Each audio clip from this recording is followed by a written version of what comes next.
Okay, in the second video, we're going to look at how to use that definition of a derivative or the slope of the tangent line to determine some information, some instantaneous rates of change.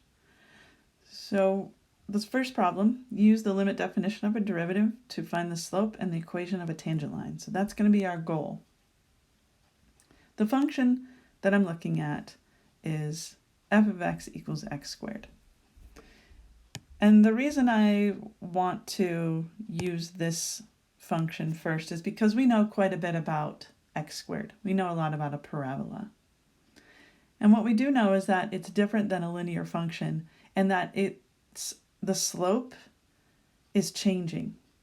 No matter where we are on the function, the slope is going to be different. The rate of change is different everywhere on this curve.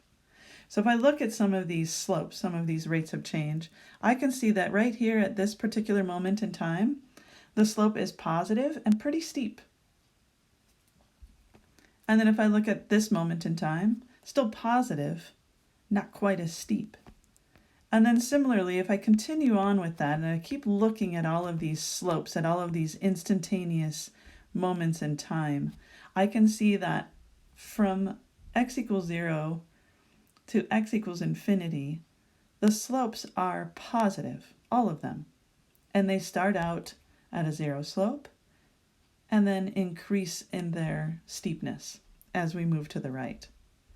If I look at slopes on the left side, for example, I can see that all of these slopes on this left side, so from negative infinity to 0, so when x is negative infinity, up until when x is 0, the slopes are all negative. And starting when x is negative infinity, the slopes are very steep. And then as we approach 0, the slopes become less and less steep until they become 0. So we can see that the slopes are changing from the left, negative infinity to 0, and then move to the right. The slopes become positive and grow to positive infinity. So what we're going to do, what we're going to find out is there is an equation that will describe all of these slopes. And that's what the derivative, or that's what that limit definition is going to find for you. So we're going to do part A, find the slope of the line tangent to f of x equals x squared using the limit definition of a derivative. Because the slope's always changing, so when we find the slope of the tangent line, it's not going to just be a number right off the bat, because those slopes are not the same all the time. So let's use this limit definition. I'm going to use some purple because we need to mix it up a little bit. So let's remind yourself the limit definition of a derivative is the limit as delta x approaches 0, f of x plus delta x minus f of x. And then once we found the change in x, those x's canceled and left you with just delta x. That will help you find the slope of any line tangent to any curve. So in this case, let's find the generic slope for any line that is tangent to x squared. Okay, so just like in the last unit, we had a problem like this. You were doing this without understanding why. So we know in this case, we're looking for f of x plus delta x, because we need to know what is the second point on that secant line. So if I plug x plus delta x into the function, I end up with delta x plus delta x quantity squared. If I do a little bit of algebra, if I distribute that out, I end up with x times x, that's x squared, x times delta x, and x times delta x. That gives me 2 of those x times delta x's. X and delta x are 2 completely different variables. So when I multiply them together, it does not become delta x squared, it's x times delta x, 2 completely different variables. And then delta x times delta x, that is delta x squared. All right, so we have 2 points on this function now. Remember, we're looking at the slope of the secant line, and then we're going to use the limit to get the slope of the tangent. So the first point we have on this function is x comma f of x, or x comma x squared. The second point we have is x plus delta x, comma x squared plus 2x delta x plus delta x squared. Notice I dropped the parentheses on the delta x squared. That's because mathematicians are lazy. And everybody knows that when you write delta x squared like that, that means the whole thing, delta x, is being squared. Not proper, but that's how mathematicians do it. So we have those 2 points. We have the first point, generic x value. Plug that into the function, we get x squared. The second x value, which is really close to the first one, that's x plus delta x. And when we plugged it into the function, we got x squared plus 2x delta x plus delta x squared. So now we can find the slope of the tangent line. So the slope of the tangent line, or f prime of x, is this limit. So as those 2 points get really, really close to each other, so that delta x gets smaller and smaller, we're going to take y2, so f of x plus delta x. So this is y2 minus y1 all over x2 minus x1, which just leaves us with delta x. Okay, good start. We haven't even used calculus yet. So far, we've just done algebra. It's time to do some calculus. So with the calculus, we need to evaluate this limit. So if I evaluate this limit, I need to look at the numerator and the denominator separately. Remember, this is the proper way. This is how the College Board would like you to evaluate a rational function as a limit. Plus delta x squared minus x squared. So if I replace all of those delta x's with zeros, that means this delta x squared becomes 0, 2x delta x becomes 0, and then x squared minus x squared also becomes 0. Of course, on the denominator, I get the same issue. And if I replace delta x with 0, I have 0. So what that tells me is that this limit so far is undefined, but maybe there's a hole. Maybe this is removable discontinuity.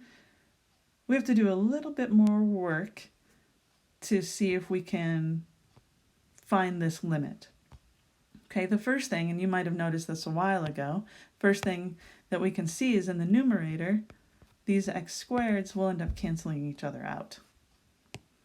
Okay, so that's going to make things just a little bit more simple. So now I've got the limit as delta x approaches 0. I have 2x delta x plus delta x squared in the numerator. And then I have delta x left in the denominator.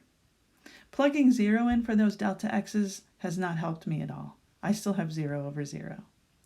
So I need to do a little bit more algebra still. What I notice first thing is that both terms in the numerator have a delta x in common. So that means I can factor delta x out of that. Like this. So when I take delta x out of the first term, I have 2x. When I take delta x out of the second term, I still have a delta x left. Okay, and then this is still all over delta x. I see a big giant 1. I bet you do too. So that means those two will reduce. And now we're down to this limit, which is much easier to manipulate. Now, if I replace delta x with 0, finally, after all of this algebra, it's time to do some actual calculus. If I plug 0 in for delta x, I end up with a limit that is just 2x. So what we just found, and this is the long way, don't let any of these AB kids tell you anything different, but this is the long way, and this is the way you're going to do it for a little bit. So what we just found is that the equation for any line that is tangent to x squared the equation for the slope of those lines is 2x. So this is the slope. Let's go back up to the original. Oh, Notability just froze. Hold on.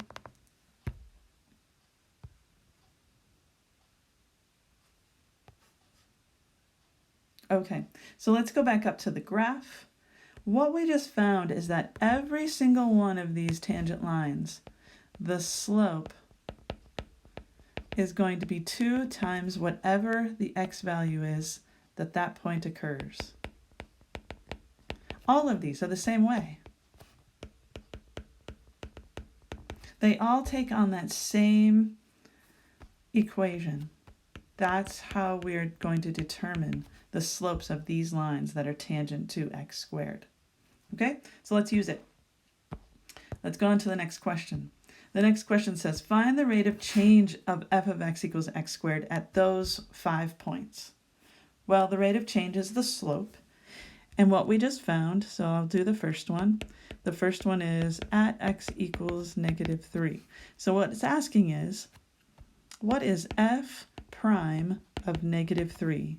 What is the slope of the line tangent to x squared when x is -3? Well, we found an equation. We said that the slope will be 2 times whatever that x value is. So at -3, I know that the slope of that line, or the tangent, or the rate of change of that tangent line, is going to be -6. So it's a pretty steep slope, and it's a negative, fairly steep slope. Let's go back and look at our graph. So I can see on this graph that if x were -3, there is a negative slope that's somewhat steep. Okay, let's find the rest. The second one then, oops, I'm still in highlight. The second one then is when x is -1. So f prime of -1 is 2 times -1. Not as steep, which makes sense according to the graph that we saw. Not as steep, but still negative. And then when x is 0,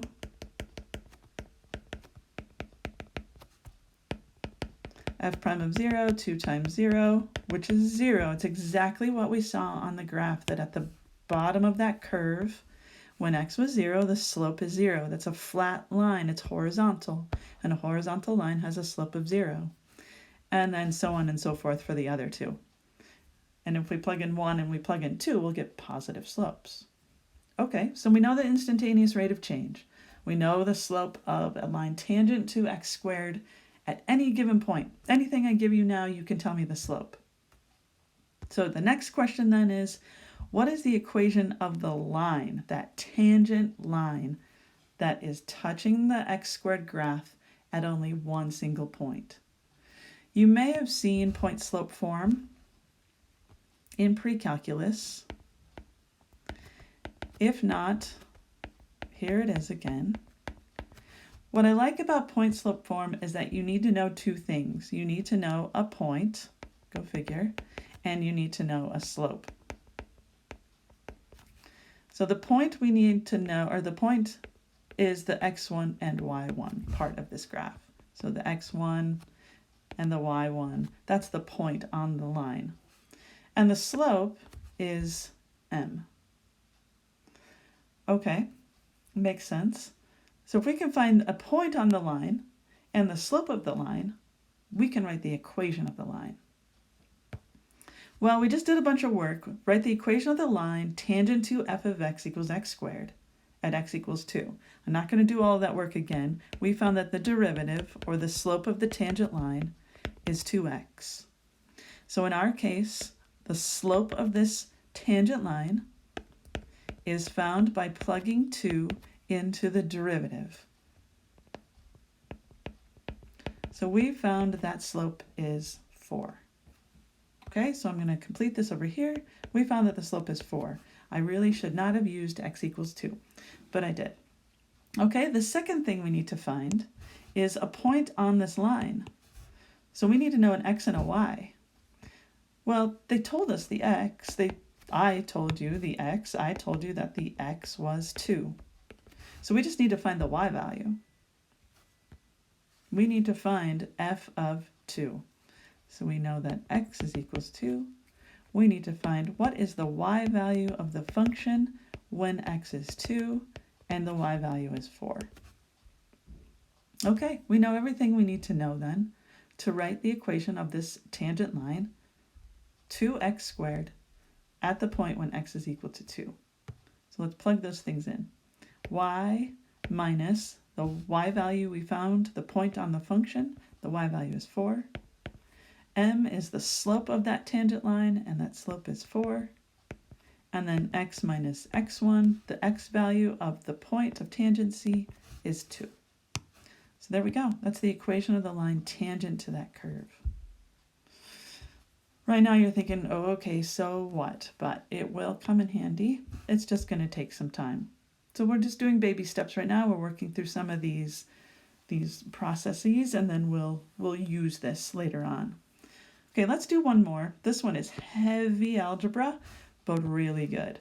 So this one's saying, write the equation of the line tangent to g of x equals 1 over x when x equals 3. So what it's saying is, if we were to draw this tangent line to this graph, what is the equation of that line? Well, that line is linear, so we can use point-slope form. We need two different things. We need to know a point on that graph, and it's 3 comma, and if I plug 3 into the function, that's 1/3. And we need to know the slope of that tangent line. And that's where the calculus comes into play. In order to find that slope, we need to find the derivative. So in this case, this will be g prime of x is the limit as delta x approaches 0. And then we need to find g of x plus delta x minus g of x all over delta x. Okay, let's find it. So in order to find the equation of that line that's tangent, we need 2 points on this graph. The first point, and we're talking generically, I mean, I don't want to just plug 3 in because we need to find this generic equation first, and then you can plug in 3. So we want to just find what is the slope of any line tangent to 1 over x, and then we'll just plug 3 in later. So I know that one point on the graph is x comma 1 over x, and the other point is really close to it, so it's x plus delta x, and then 1 over x plus delta x. So if I plug x plus delta x into the function, those are my 2 points. So our specific derivative then, and now here's where the algebra really gets fun. If at any point you're unsure, you need to pause this video and try it yourself. Don't just watch me, but actually do it.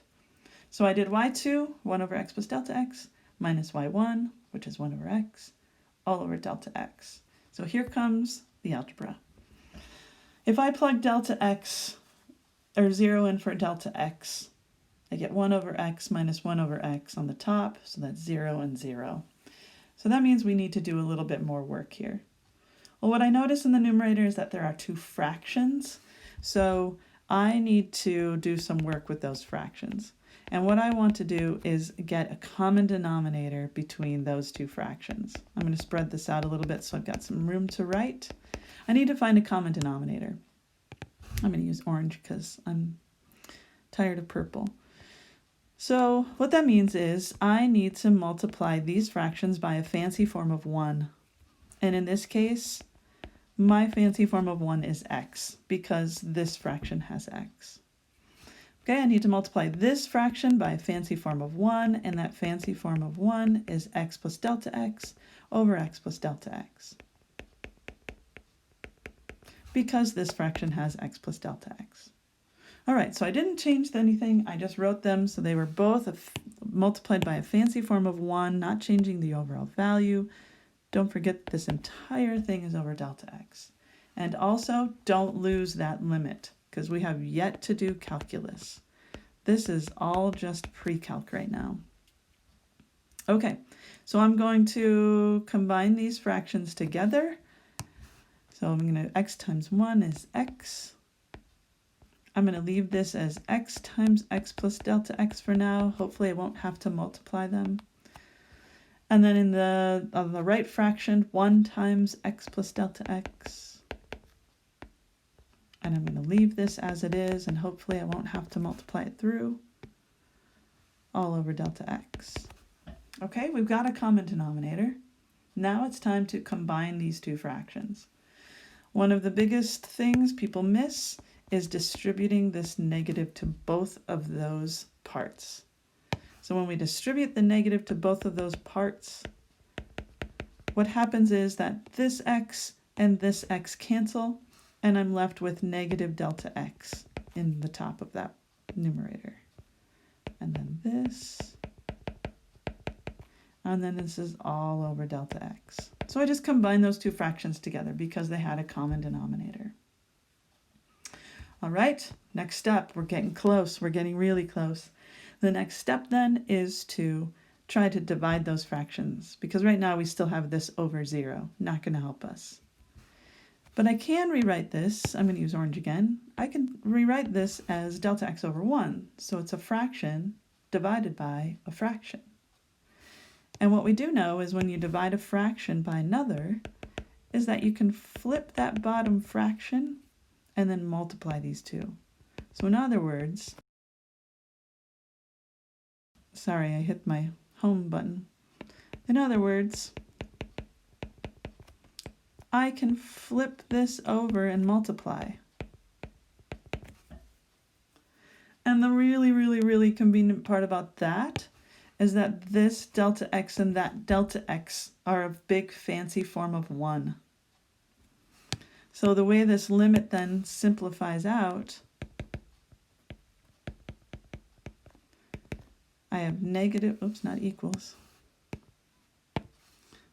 I have negative 1 because left on the top, this delta x and that delta x was a fancy 1, so I've got negative 1 left on the top, x times x plus delta x on the bottom. Now let's evaluate the limit. Let's plug 0 in for delta x. And what I end up with, my derivative, the slope of any line tangent to the function 1 over x, can be found by taking negative 1 divided by x squared. Holy cow. So let's not forget where we started. The whole question was, what is the equation of that line? Well, we found the point. Now we have enough information to find the slope. We know that we're looking at the point when x is equal to 3. So what we're looking for is g prime of 3. The slope of this tangent line at this one particular moment in time is negative 1 over 3 squared, or negative 1/9. All right, with that information in hand, let's finish this question. The slope is negative 1/9. So now I have enough information to write the equation of this tangent line, and the equation of this tangent line is y minus y1 equals the slope times x minus x1. That is the equation of this line right here that is just touching that curve at one point. And again, you're probably thinking, okay, so what? We will get to it, I promise. That's enough for now.